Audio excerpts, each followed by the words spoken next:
Hello and welcome back to my channel, or welcome to my channel if you are new here.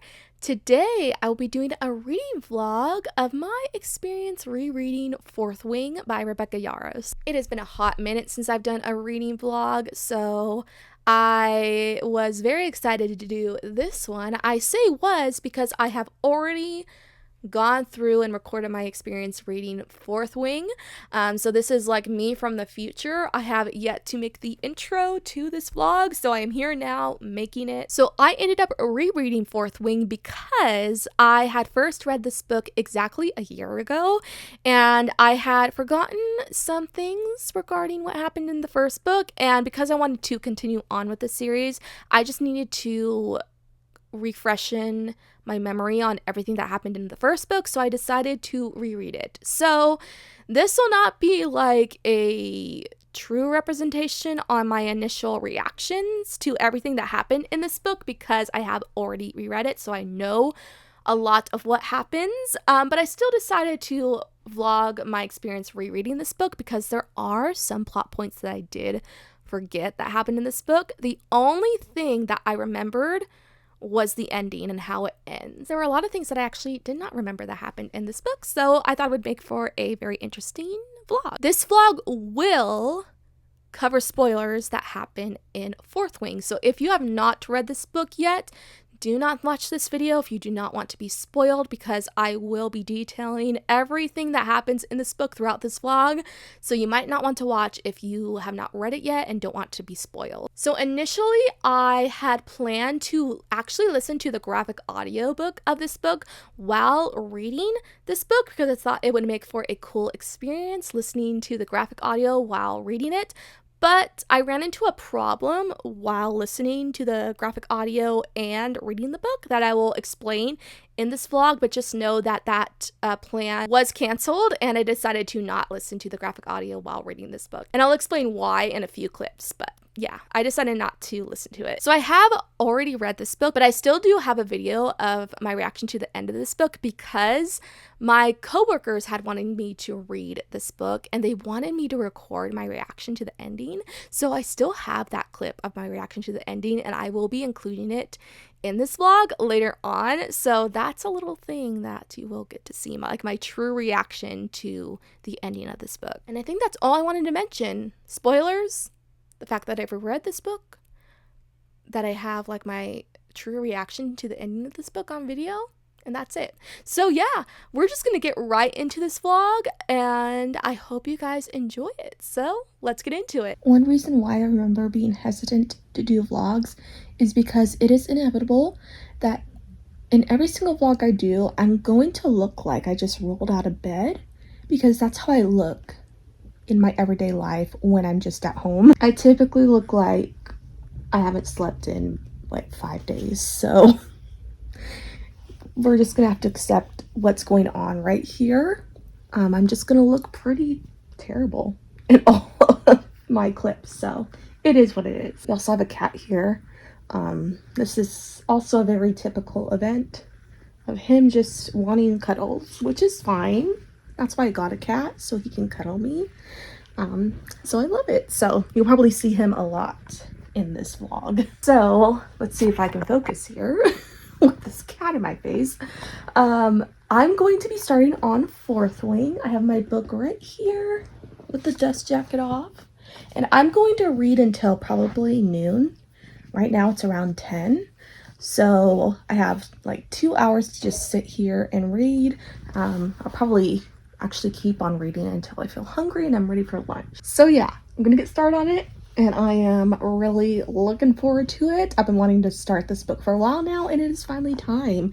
We're gonna reread it and hopefully I'll love it even more than the first time I read it, but we'll see. And like I mentioned, I'm also gonna be simultaneously listening to the graphic audio and I think it's gonna make for a really cool reading experience. So I'm gonna get my AirPods out when I have free arms because I'm holding the phone and I'm holding a cat, so I don't have any arms, but I'll get them out. And I'll probably be sitting in this chair for most of the day, either this chair or in bed, because I'm going through female issues right now, so I'm in a lot of pain. I'm very tired, so I can imagine I'm not going to be moving around a lot today. And it's a good thing that I don't work today, so I can just relax and recover. So yeah, I have a heating pad on my stomach right now, so it's helping a little bit. All right, so I'm going to end this clip, and I'll be back in about 2 hours to let you know where I'm at, what I'm thinking. So yeah, let's get started. Okay, I have encountered an issue with the graphic audio. I'm like 7 minutes into it. So the audio does not say word for word what is in the book. Like it'll kind of condense some paragraphs, and that makes it hard to follow along while reading. So I'm going to nix the audiobook, the graphic audio, and just read how I usually do. I did purchase the graphic audio, so that stinks, but I'm not going to let it go to waste because I'm sure when the fourth book comes out, I am going to want to reread the series again. I just know it. So when I do reread the series later on, probably this year, I will listen to the graphic audios that time around. I think that will be really fun. But for right now, I think I'm just going to read how I normally do without the audiobook because yeah, it's kind of tripping me up with the missing words. It makes it hard to follow along while reading. So we're gonna do it the old-fashioned way. Also, next time I get up, I need to take off my mascara. I did not realize until I started filming that I'm wearing the same mascara that I did from yesterday. I forgot to take it off last night. That is so bad. So next time I get up, let me take it off because my eyes look, that is insane. Like they're just black. So we'll do that next time I get up. Okay, mascara has been taken off and that looks somewhat better. I still look dead tired, which I am, but at least I don't look a little crazy. Anyway, I just finished the first chapter. It took so long. I don't know why my voice cracked right there. What the heck? It took me so long to get through the first chapter for some reason. I don't know. This book is denser than I'm used to, I guess, so it takes me a while to read it. It'll probably, I don't know how many days it's going to take me to get through this whole thing. At least 5, but I'm okay with taking my time with it. The way the first chapter ends is insane, and I remembered this part when Dylan, the guy that Violet met in line before going onto the parapet, when he crosses the parapet and just dies, like falls to his death, that was so sad. Even though this character was only on like 3 pages, we barely had any time with him. You knew enough about him to where you cared about him because he has a girlfriend back home that he's planning to propose to once he graduates from the college, and now he'll never get to because he's dead. And it's like so freaking sad. Like not sad enough to cry, of course, but like it's terrible. It just kind of shows how like brutal this world is. So terrible. I don't even understand why Violet is like, of course she's not willing to go into the writer's quadrant, but I don't know how she does not put up more of a fight because from the way the writer's quadrant is described, it is scary. Like you can die easily through these challenges, and she's a little hesitant before going onto the parapet, but of course she's still gonna go on.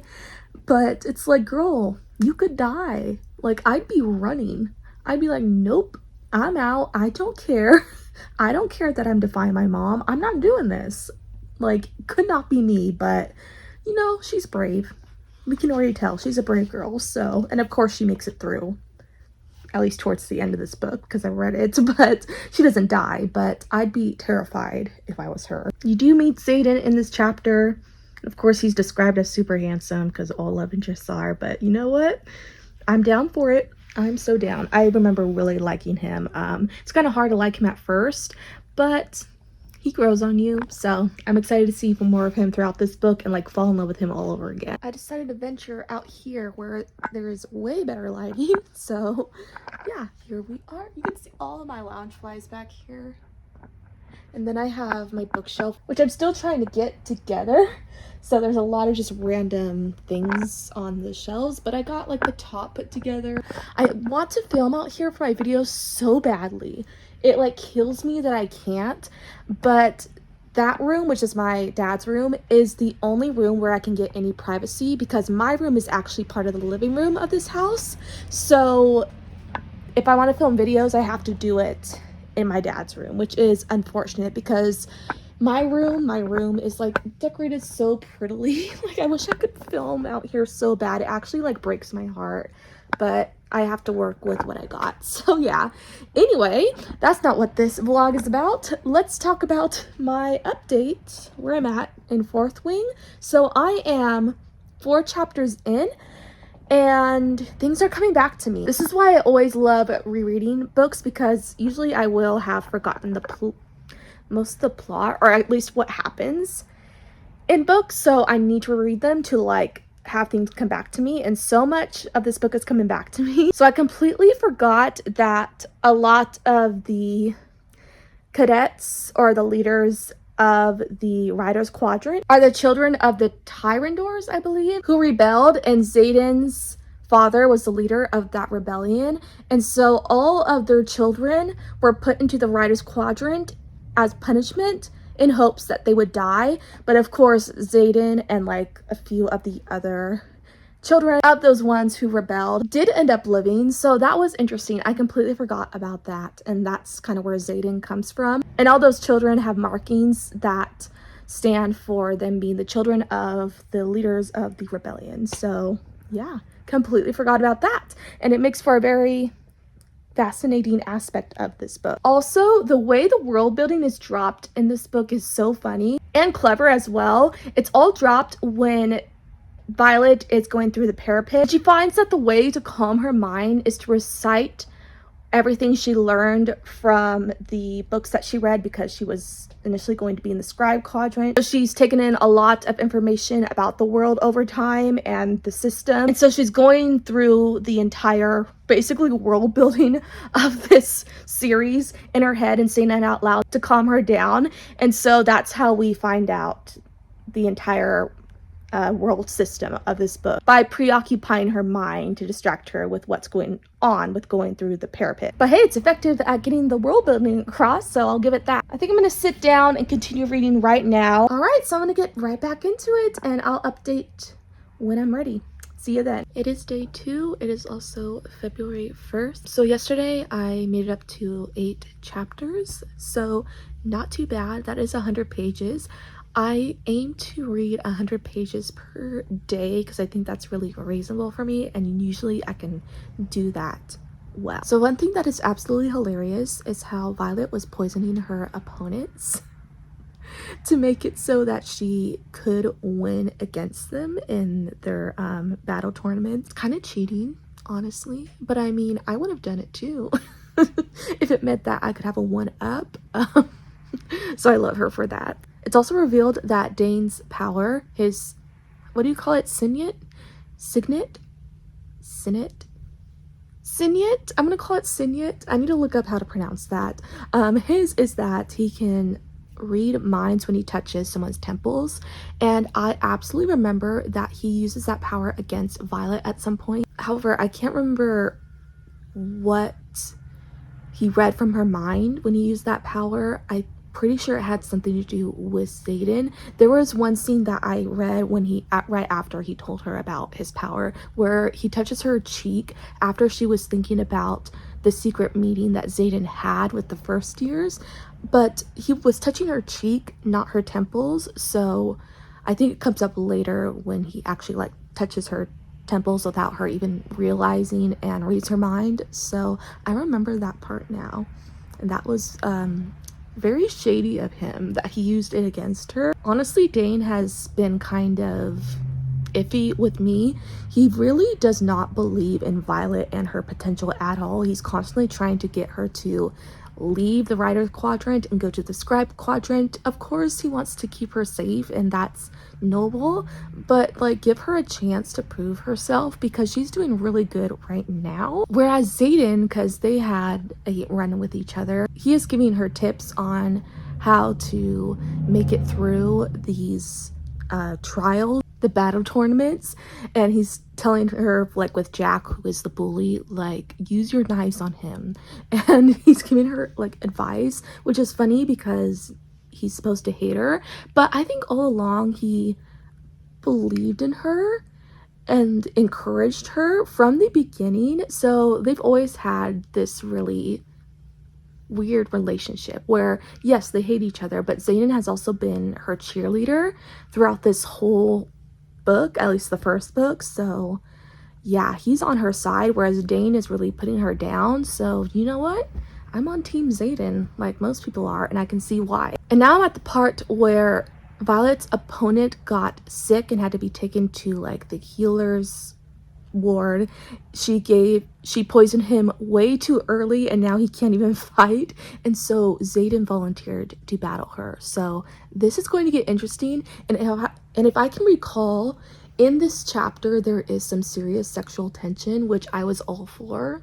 So I'm really excited to read this chapter right now and relive it all over again. So I'm gonna get started right now. I'm probably gonna read for about an hour. This morning I am going to stop by my work because one of my coworkers, it's her last day today, which I am devastated about, honestly, because I love her. So I'm gonna go over there and say goodbye to her before she leaves us.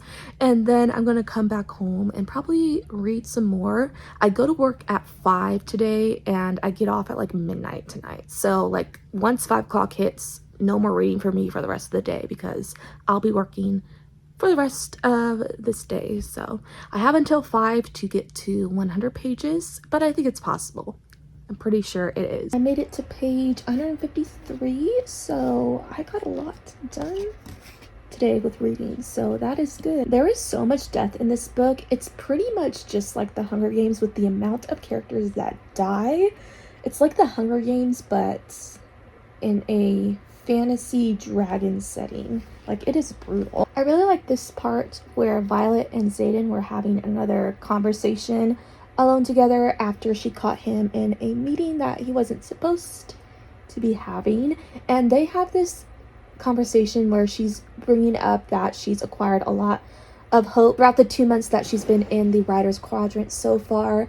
She's gathered a lot of hope and is not as pessimistic about being in the quadrant like she was at the start. Like, she has a lot of hope that she can make it through, and Xaden's kind of countering that and arguing that hope isn't really a great thing to have in this situation. And there's like a really good quote that he says about it. He tells her, "Here's the thing, hope is a fickle, dangerous thing. It steals your focus and aims it toward the possibilities instead of keeping it where it belongs on the probabilities." That quote is so pessimistic. Xaden is constantly pessimistic, so that's no surprise. But at the same time, he's kind of right, because hope does really encourage you to focus on what is possible and not what is more logical. He is totally right about that. Even though I feel like hope is still such a great thing to have, like faith in yourself is a great thing to have. It gives you encouragement that you can do the thing. But he's also saying here that you need to be more realistic about your situation. And he's right as well. So I really like that quote because it is so true. Of course, I love Xaden. I'm loving him even more now. Like, he really is not that bad of a guy. He's a little bit of an asshole, like Violet calls him, of course. But I really, like I said earlier, love the way that he encourages her and gives her advice on how she can make it through these trials.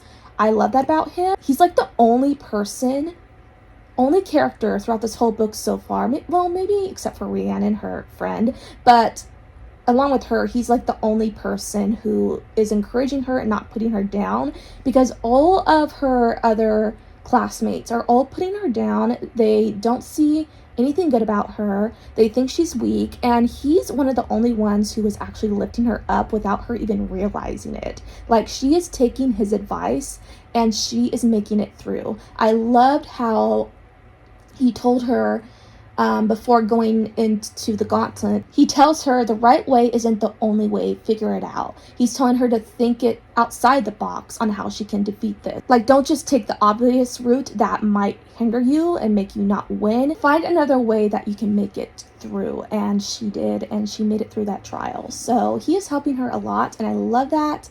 I love them so, so much. And I know their relationship only progresses throughout this book, and I cannot wait to get to those parts. And so they also met the dragons. They kind of presented themselves to the dragons so the dragons could see what they look like and get to know them.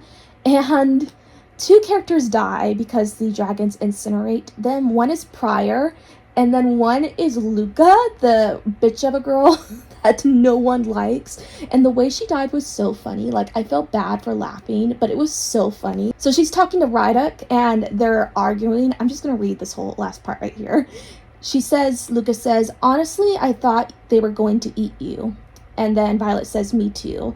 I wouldn't have blamed them, she continues. You're insufferable, Ryduk calls back. And then Luca goes on to say, what? She's obviously our weakest link after Pryor. I don't blame them for snuffing him out. He could never make a decision, and no one wants someone like that as their rider. And then it says, a blast of heat singes my back, and I halt. And this is Violet saying, don't be Ryduk. And then Ryduk mutters, guess the dragons think she's insufferable too. And then Violet says, our squad is down to 6 first years. It was Ryduk comment that was the funniest part. He's like, well, I guess the dragons thought she was insufferable too. So they incinerated her with their fire. So funny. I love that. Yeah, I didn't like Luca either. You were supposed to hate her. Like, she was so irritating. So anyway, I'm going to take like a very short break right now and then get back into reading. I have like an hour and a half before I need to call it quits for the day. So I have plenty of time to reach my page count goal. So that is good. I cannot get over how ridiculously bad the lighting is in this room. I apologize, but this is what I have to work with because I am not going to get my ring light. So, oh well. But anyway, I have made it through some more of this book, and I am on the part, well, I've now read past the part where Violet is chosen by Taryn, her dragon, and the little golden dragon, Andara. One of those. Andara, I think. So she has been chosen by 2 dragons, which has never been done before. She definitely falls into that, what would you call it? Chosen one trope, which is fine. You know, it's a common trope, but I'll let it pass. I actually like the chosen one trope. It's not like a least favorite trope to me, but she definitely falls under that. She has 2 dragons, and we also find out that Taryn is bonded to Scale, who is Xaden's dragon, and because those 2 are bonded, that means Violet and Xaden are forced to stay together. I mean, it's perfect, you know? You know, if there's going to be a romance between them, it makes sense that we have to have some forced proximity in there. I love it so much. And now Xaden can't kill Violet like he used to want to, because if either Xaden or Violet dies, I don't know why I'm having a hard time speaking. I'm so sorry. I'm so tired. But if Xaden or Violet dies, then that means that their dragons can potentially die because each of them are bonded to these dragons. And so if Violet dies, then that means Xaden's dragon dies, and that means Xaden can die. So for that reason, Xaden cannot kill Violet because if he does, then he could potentially die. So yeah, they are like really forced to be together, and I'm all for it. So yeah, this book is so freaking good. Why did I give it 4 stars the first time I read it? I really do think it's because I was just in a reading slump at the time, and so it took me a really long time to get into the first half of the book. But the first half of the book has been so freaking good. It is so good. Like, this is going to be a 5-star book for me. It is. Like, I might as well just give it 5 stars on Goodreads now, because I know that the latter half of the book is even better. Like, it's a 5-star book. I don't know what I was thinking, because it is so freaking good. So I'm really enjoying it. I wish I could read more, but I unfortunately have to get ready for work, so we're gonna have to stop here for today. I'll be back tomorrow for day 3. I am off of work tomorrow, so I should be able to get a lot of reading done, so that's good news.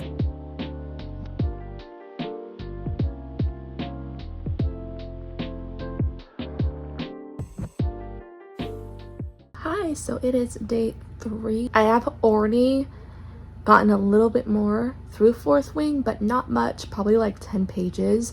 I went on a walk this morning, and then I read a little bit when I came back, and then I felt way too tired. I was like, I need to stop reading and just go lie down for a bit. I got home last night from work at around 12:30, and I fell asleep around 2.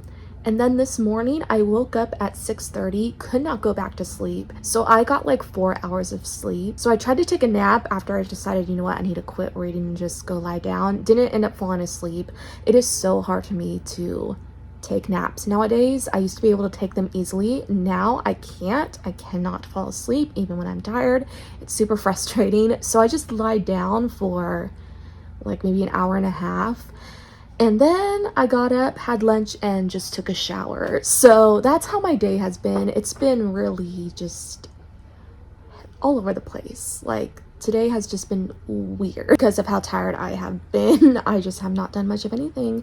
But I'm feeling better now because showers usually wake me up. So I'm feeling a little more awake now. So for that reason, I'm going to get back into this book and try to trudge along through it. I'm at the good part now. I know, because I'm at the halfway point and this is when it starts to get really good. So I'm so excited to get back into it. One thing I forgot to mention in my last update, like a really important part, is when Dane decided it was a great idea to kiss Violet after the dragon picking. And her reaction was really interesting. She was like, hey, I don't really want this. When she's had a crush on him for so long, she's like, wait, there's nothing going on here. I don't feel anything. You know what, girl? The reason you don't feel anything, I'm acting like I'm talking to her. The reason you do not feel anything is because Dane has been so freaking annoying. He is so irritating. And I think she's subconsciously realizing that. She's realizing how much he's been pushy towards her to like get out of the writer's quadrant when deep down she doesn't want to. And that's why she's not into him anymore, which makes sense. So yeah, good on her for realizing that. So yeah, I'm gonna get back into reading this right now and I'll update when I can. My phone keeps on filling up on storage, so I need to like export these clips right now. I keep on having to stop and delete videos and I have no more videos to delete, so I'm gonna go do that probably before I get back into this book because that is really important. Anyway, I'll see you in the next clip. So I'm in the middle of reading right now and I came across this part that I completely forgot about that happens. And I'm pretty sure this is what's happening if I can remember. So Violet just got attacked by a lot of her fellow students trying to kill her because they're trying to get to her dragon because they want her dragon to bond with one of them. And so Xaden comes into the rescue and takes out Oren, so he's dead now. And Violet in her head is like, I'm alive, I'm alive, I'm alive. Like, she's just glad she's alive, but she's thinking this in her head. And Xaden replies out loud, yes, you're alive. He can hear her thoughts, can he? I think I remember that because of the fact that both of their dragons are bonded together. That means he can hear her thoughts because her dragon can hear her thoughts. And since Violet's dragon is bonded to Xaden's dragon can hear her thoughts. And so it's kind of like it's kind of like a domino effect. That means that Xaden can hear Violet's thoughts because all four of them are just like interconnected. I forgot about that. So I wonder if Xaden has been like really hearing her thoughts that Violet has towards him, like all of her thirsty thoughts. I think he has been. Like, he knows exactly how she feels about him, and that is so freaking great. So yeah, I forgot about that. I'm going to keep reading right now because I'm sure it'll say like for a fact, yeah, that Xaden can hear her thoughts. That is crazy. Okay, so a lot has happened in just like the 20 pages I've read since I last updated. So it is revealed who was the leader of this attack on Violet, and it ended up being one of the wing leaders, which is Amber.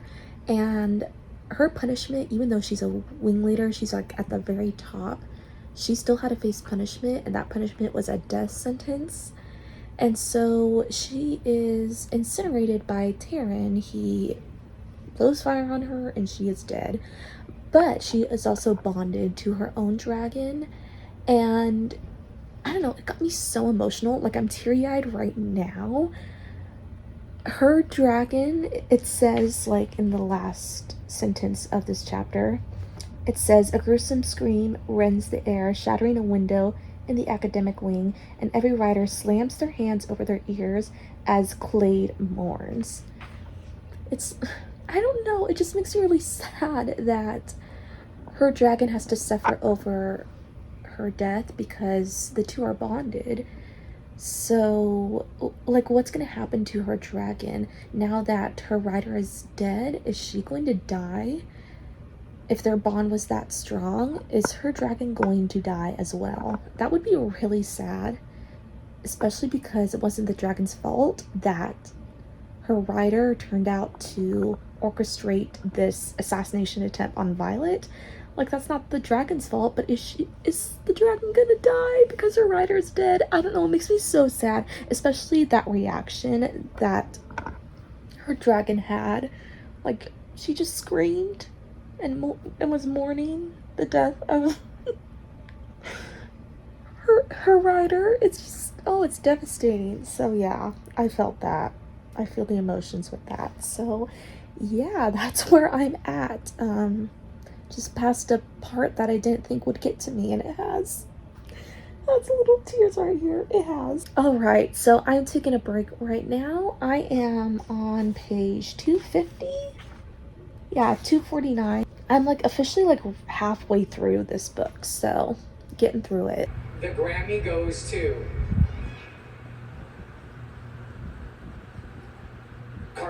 Cowboy Carter.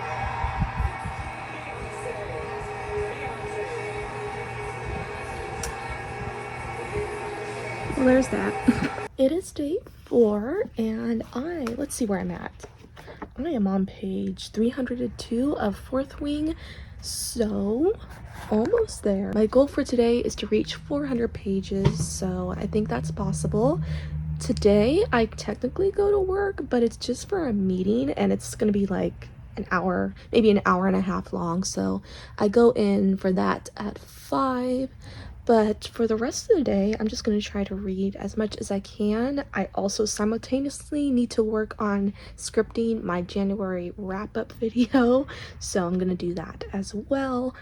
And yeah, so it's going to be a busy day for me. Let's talk about what happened in this book. So I got to a part that I definitely remembered about because it was so unforgettable.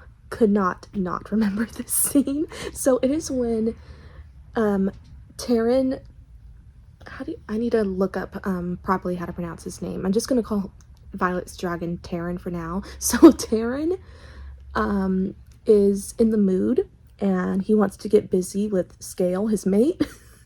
And so when Taryn and Scale are feeling, I guess you would say horny, Violet and Xaden will feel it too, because their dragon's emotions channel through them as well as their thoughts. So because their dragons are in the mood, they get in the mood. Although Xaden has learned to shield his dragon's thoughts and feelings better, so he's able to handle it better. But since Violet is still new to being bonded to a dragon, she doesn't know how to shield yet, and so Xaden kind of has to teach her, like give her a crash course on like how to shield Taryn's emotions, and it barely works. Like, she cannot like contain herself. So Xaden and Violet end up making out and it was great. It's like they could not handle it, like neither of them could. It was so great. I love that scene for obvious reasons, because it's the first real romantic intimate scene between them. It is so great. Although Xaden ends up being so noble because he will not let it get any further, because he tells Violet, you're only feeling this way because your dragon is in heat right now. So your emotions and you wanting me isn't genuine, and he doesn't want to take advantage of her because of that. That is so noble of him, because that is partially true. I say that's partially true because we've seen that Violet actually really does want him, like genuinely does. So it's really only halfway true, but he does have a point that it's mainly influenced because of what her dragon is feeling right now. So that was really noble of him. He put a stop to it, although a few chapters later he's like, that should have never happened.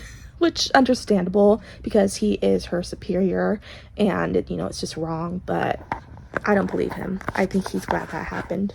You know, obviously he's very into her as well. Also, it was super funny when Violet goes out of her room. She's feeling like all in the mood, and the first guy she sees when she leaves her room is her bodyguard Liam, and she starts thirsting after him, and Liam is like, what the heck is going on right now?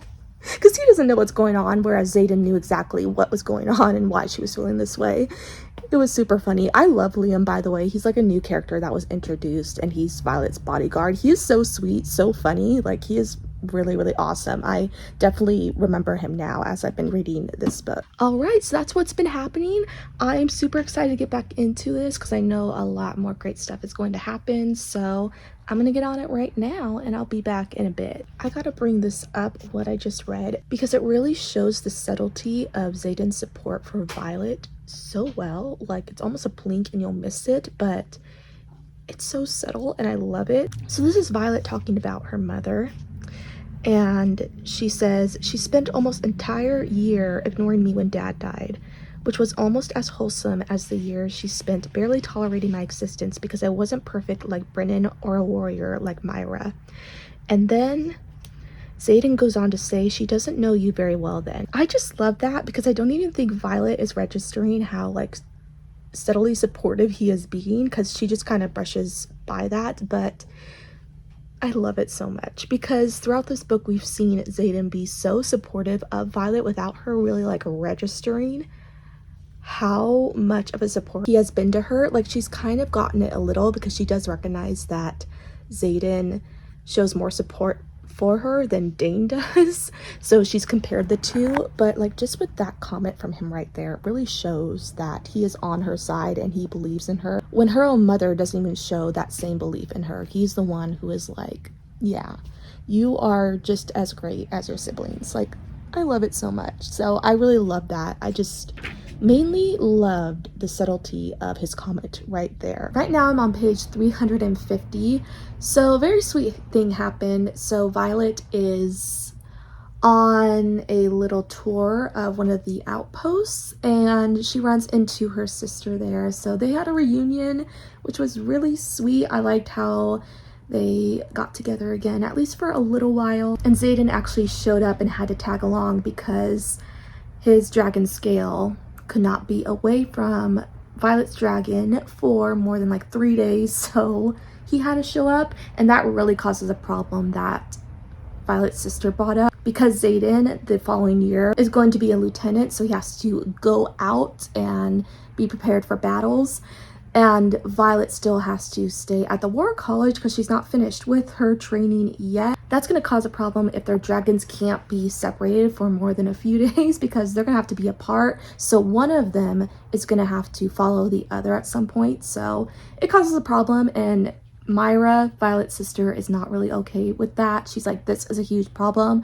And both of them are like, we'll figure out a way to make this work, you know? So yeah, but her sister is pretty based in that because yeah, this is going to be a problem if soon they're going to be in different areas where they have to stay apart, but we'll see what happens. I'm sure in Iron Flame we're going to see how they navigate having to be in different areas, although based on how I know this book ends, I figure they're going to have to be together anyways because they're a part of the revolution. So it's weird filming this vlog when I know how this book ends. I know it's very, very odd, but yeah, so I kind of can see how it's gonna work out in the next book. The way Xaden had to kiss Violet in order to distract her from Taryn picking her up was cruel. I mean, I was into it, but it was cruel. But he did it as a way to distract her because she wanted to stay at this post because the post is under attack and she's afraid her sister is going to like die, so she wants to help her. But Xaden and her crew is like, no, we have to go. So he kissed her to distract her from her dragon showing up and having to pick her up. So yeah, that also happened. And now at this point, I feel like Xaden is starting to open up so much more. Like, we're getting to the part where I remember where he is willingly telling her more about himself and she's discovering more things about him, and Violet is also telling him more about herself, so they're really getting to know each other, and I remember loving this part of the book. So yeah, I'm gonna continue reading right now. I'm not even taking a break at all. I have about a half hour until I need to get ready to go to my work meeting, so we got some time to really trudge along more in this book. I literally just sat down to continue reading, but I remembered a part I forgot to mention. This was really important. Violet and Xaden can speak to each other telepathically. Before, I had theorized that Xaden can hear Violet's thoughts. I don't think that's exactly true, but they can talk to each other mind to mind, like in their head, all because of the mated bond between their dragons. So they're able to do that, and that I can tell would be able to come really handy if they are to work together in the future. I can see that becoming something very useful. They just had a lot of banter that they said towards each other telepathically, or at least Xaden said telepathically to Violet, because she's still figuring out how to talk to him through her head. He's being super funny with the way he's talking to her. I feel like their playfulness is coming through so much more now. Like, they're really relaxed around each other now, and I am all for it. It really shows the growth in their relationship. Love the banter that's going on between these two. All right, so that's all I wanted to say. So Violet's power has come through. Finally. Oh my goodness. I had forgotten what it was, but it started to come back to me. I was like, I think I remember that her power is to control lightning. That was starting to come back to me as I was reading today. And yeah, I was right. She can control lightning. They just had one of their battle games where they're playing like capture the flag or something kind of like that, and she took out Jack. Finally, she manipulated lightning to strike the tower that he was standing on, and it worked, and he fell to his death. Like, good riddance. Oh my god, I cannot stand this guy. He is just ruthless for no reason. He's brutal for no reason at all. It's just like he's a psychopath. So I'm glad he's out. He did end up stabbing Liam like really bad, and I cannot remember if Liam dies. There's a part of me that remembers that Liam dies, but I can't recall exactly. Does he die?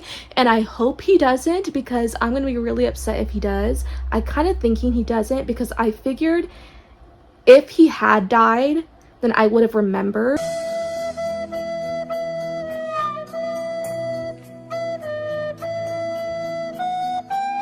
So if I'm not remembering if he does on reread, that probably means he didn't die. I need to stop reading right now because I need to get myself ready to go, but I almost want to read on a little bit to figure out if he died. Like, I'm just skimming this. Okay, tell me Liam is alive. Day says that he lives. Okay, the sword went through his side. So yeah, Liam is alive. All right, I thought so. I figured I would have remembered if he died.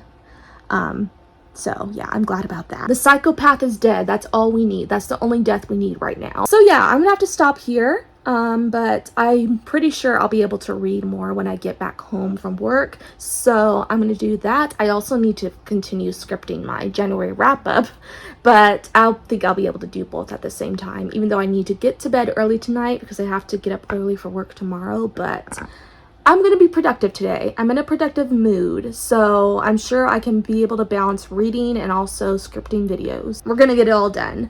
All right then, next time you see me in the next clip, I should finally have some makeup on because I'm going to do my makeup right now before I go to my meeting. So finally, you'll be able to see me like not looking like I've rolled out of bed.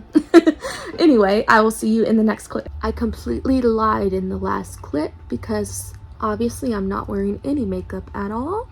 It is now the next day, day 5 of me reading Fourth Wing.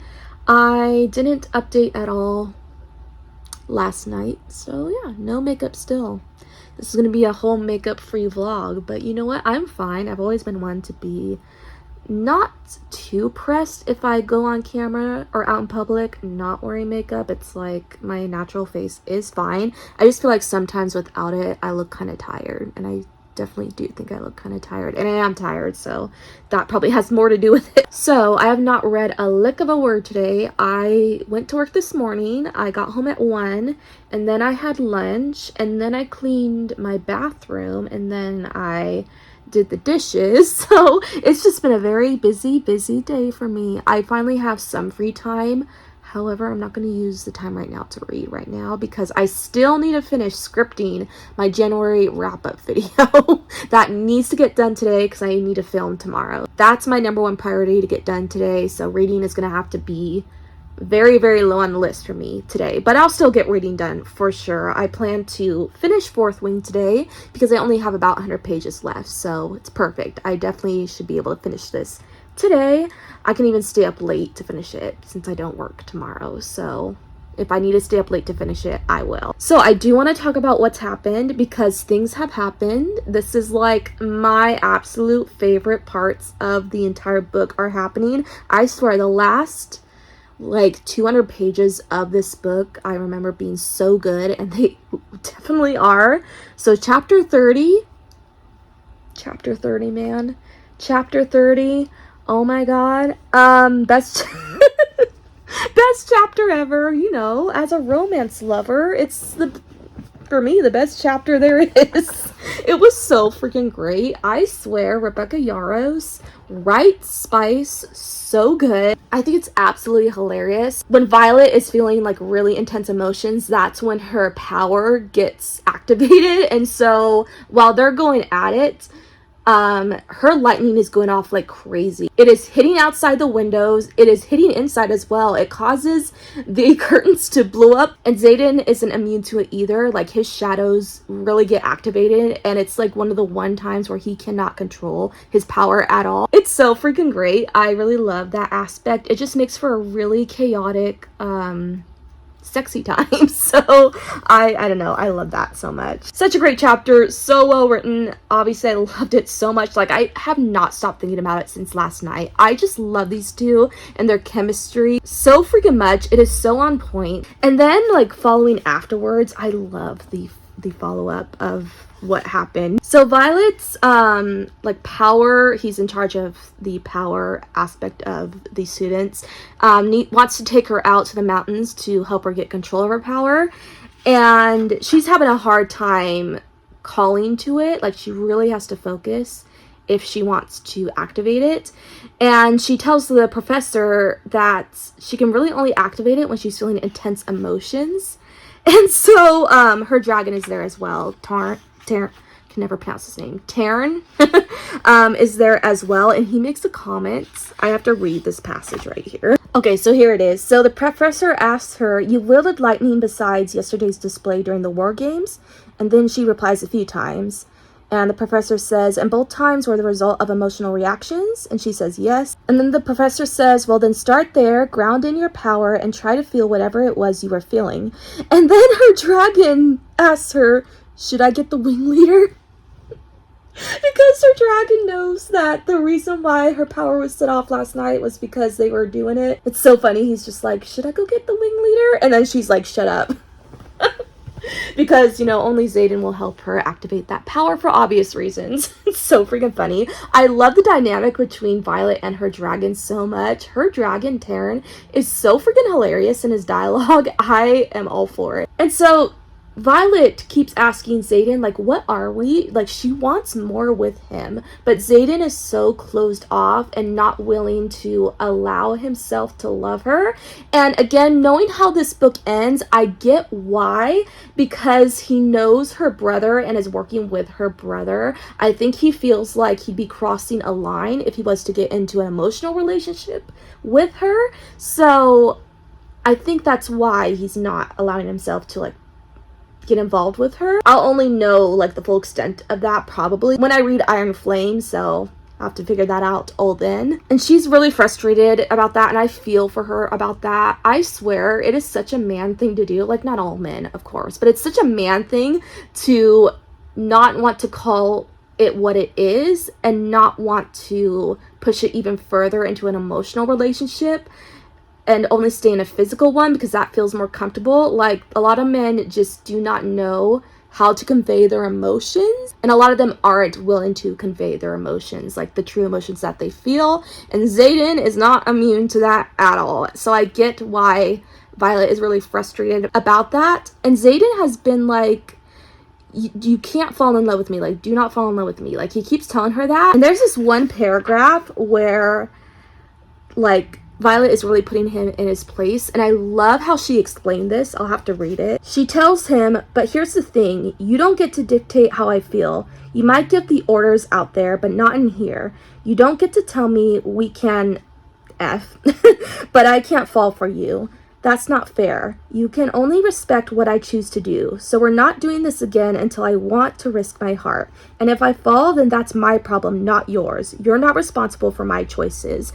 And she is right. Like, girl, mic drop. That is so freaking true, because he can tell her all he wants. Like, do not fall for me. I'm not going to allow it. But the thing is, you can't dictate love. Like, if someone feels love, they feel love. Like, they cannot just stop loving you even if you tell them not to. Love does not choose when or when it doesn't want to appear. It just is. So she's still gonna love him whether he wants it or not. And of course, like, he loves her. You so know that. He just does not want to act upon it and make it a real thing, which is his problem, but I'm sure he'll get there eventually. So yeah, just the best part of the book is happening right now, basically in regards to Violet and Xaden's relationship, because I love them so freaking much. They have so much chemistry, and I do understand that their relationship really, really was rooted in lust, but I love how this book has been gradually showing, not telling, but really showing the emotional connection that has been brewing between these two in the past few chapters. Love it so much. So yeah, that is where I'm at. I cannot wait to keep on reading and seeing how this ends. Even though I know how it ends, I am excited to relive it all over again. But for now, I do have some work I need to do. So yeah, gonna get started on that. So I'll see you in the next clip. Okay, hold up, because like, why did I leave without mentioning something like so important that just happened as well? So we also find out the reason that Xaden has all those scars on his back. He finally admits it to Violet after she's pressed him about it before, that he got those scars because he sacrificed himself to Navarre in order to save all of the children of the rebellious folks. I have a hard time explaining world building so much if you haven't noticed before, but yeah. So he sacrificed himself. He took the beatings for everyone in order for them to be saved, in order for their punishment to only have to go into the writer's quadrant, not for them to die and be executed. So he took those beatings as a sacrifice for all of his fellow people, all of the children of the rebellious people. Like, he did that for them. And it just goes to show how actually kind-hearted he is. You know, even though he is very brooding, he's one of those characters, but deep down, he has a heart. And you really get to see that. And Violet recognizes that. She really sees that he is not as evil as he seems to be. Like, he saved all of his fellow people from his land. So yeah, I love him even more now. Like, protect him at all freaking costs, man. He is so great. Love that he was willing to make that sacrifice for so many people, and a lot of them did have the chance to live, even though the writer's quadrant is so brutal. So of course not all of them made it through and survived, but he gave a lot of people a chance at life so they didn't have to be executed. So I love that for him so much. I love that backstory.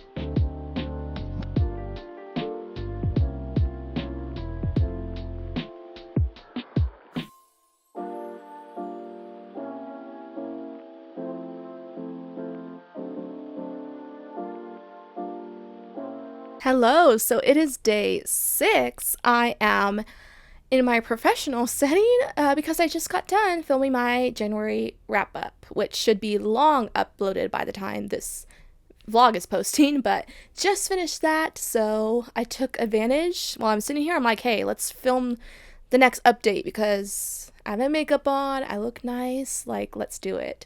So I finished Fourth Wing last night, and a lot happened. I swear there was so much packed into those last 100 pages. Oh my god. So I believe I left off on the part where they go to the party that celebrates the end of the war. And so Violet goes to the party, but Xaden isn't there. He doesn't want to be there because, of course, this is the anniversary of his father's death, since the war is what took him out. So he isn't there, but Violet finds him, and he is on the other side of the parapet, so she actually crosses the parapet again to get to him. And I love that scene so much because it shows she is willing to put herself at risk just to be there for him. And meanwhile, he's like, what are you doing? Why are you putting yourself in danger for me like this? Like, what are you doing? But she is relentless, and she goes over to him, and she wants to be there for him because she knows how hard of a day this is for him, since it's the anniversary of his father's execution. And she's like there for him throughout it all, and I love that. It just shows so much growth in their relationship that she's willing to be there for him in his hardest moment right now. And he recognizes that, and he loves her for it. It's so freaking sweet. And then they go back to his room. She's like, hey, let's go to your room. Like, let's just be alone and be together. And they end up getting busy like they did before. And this, like, moment between them is even better than their first time, because this is where she confesses to him that she loves him. And I loved how the moment she admitted to him that she's in love with him, that like sets him off, and he is all over her. Oh my god, I loved his reaction, and I could just feel in that moment like how much that meant to him, because he is someone, because he is on the rival side of the politics, he is someone who has never really felt love before, because he is so hated for who his father was and who he is, that he's never felt genuine love for years, not since like the death of his parents. I still don't know how his mom died. Was that ever mentioned? He like briefly glossed over it, but I don't think it's been mentioned how his mom died. Maybe she died in the war. I'd love to know more about his mother, but we do know that his father loved him, of course, and so he hasn't felt love in so long. And by Violet admitting that she loves him, you just know that meant so much to him. And he's like all over her, like he's making love to her, like he is on her. And I just loved that scene so freaking much. It feels like now he's really letting her in and letting her love him, and I love that for them. He still has not admitted to her that he's in love with her, but you know he feels it. You know he's in love with her. And so they get interrupted, unfortunately, and the war games are starting, like the last leg of it. So they have to go to that, and this is where just shit hits the fan. Oh my god, so much happens. So Violet finds out that Xaden has been working with the enemy, with the Gryphon Riders, giving them their weapons in order for them to kill the Venom and the Wyvern, who have supposedly been folklore, but it turns out they're not. Like, so much is revealed, and Violet is pissed that Xaden works for the Gryphons, but you know what? And I know y'all have realized this too. We now realize who the actual enemy is. It is not the what are they called? The Tyrandors. It is not like Xaden's people or the Gryphon Riders. It is Navarre, because they have been refusing to help the villages that have been ransacked and murdered by the Venom. They have refused. And isn't that the issue here?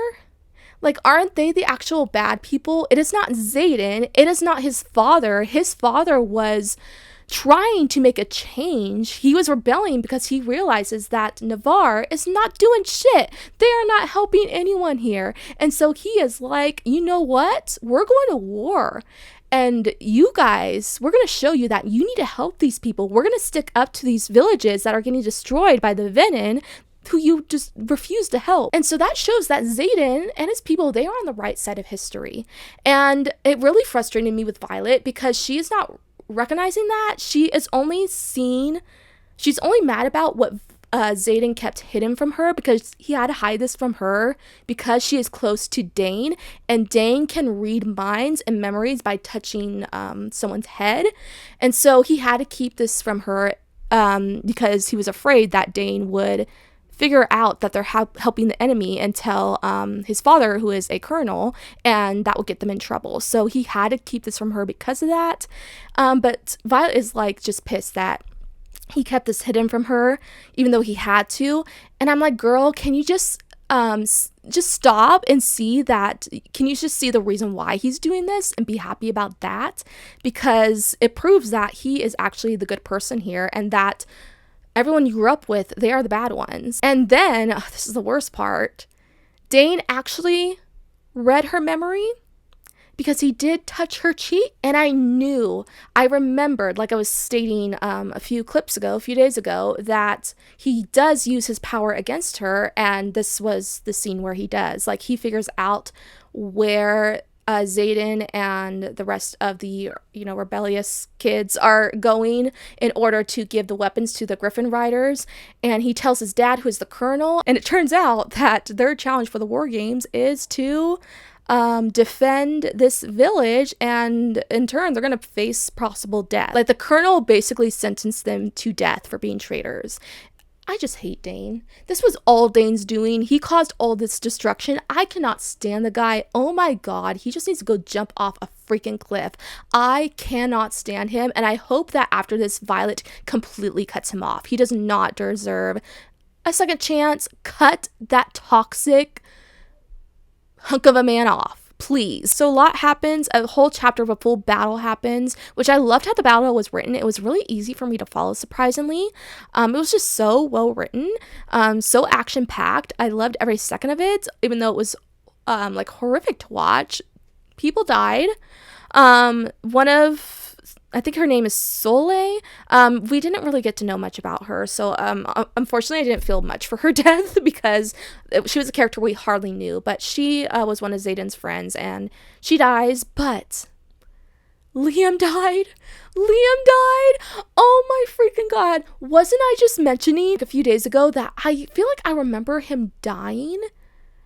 But then we saw, like, in the earlier War Games, that he survived, and I was like, wait, maybe I remember he didn't die. But I all this time I felt like in the back of my mind I remember him dying, but I couldn't like quite remember. But he does die. It's just later on, not during the initial War Games. He dies. Editing me is gonna have a field day editing that part where I was like, I think I remember he dies, but I feel like if he had died, I would have remembered. I had been saying that.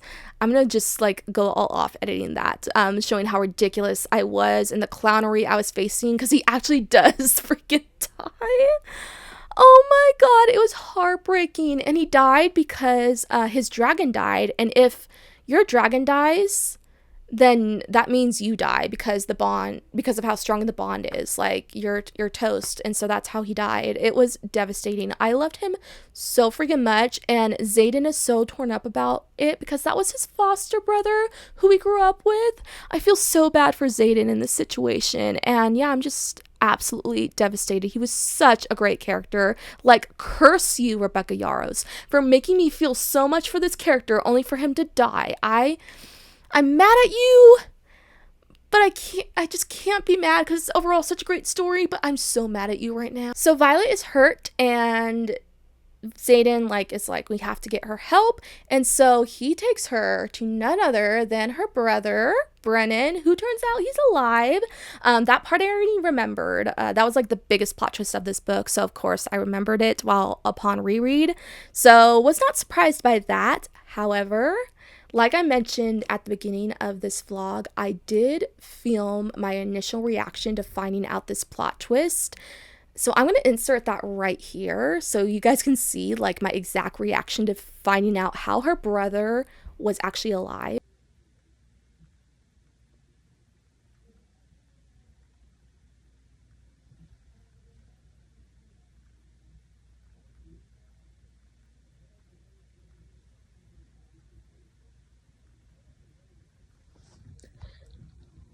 I knew it. I called it. I knew it. I knew this was. I knew. Her brother was alive. Oh my god, that's pretty insane. And so, yeah, he's alive, and I guess we'll see more of him in the second book. And in the last chapter, I love how it's in Xaden's point of view, and we get to know his real inner feelings for Violet, and he states in his inner monologue that he is without a doubt in love with her. Loved hearing his point of view and love hearing how he actually feels about her. So that was awesome. So yeah, I'm going to start Iron Flame today. I have not read yet today because my main focus was on filming my January wrap up, so I've had no time for reading. But I'm going to start on it right after I finish wrapping up right here. And yeah, from here on out, this will be completely new material for me. I have not read Iron Flame yet. This will be my first time reading it. So now I'm going to be like, you're going to be seeing my true first time reactions to the rest of the books in this series. So it's pretty exciting. All right, so I will update you guys probably later on today when I've read a little bit of Iron Flame. So I'll see you then.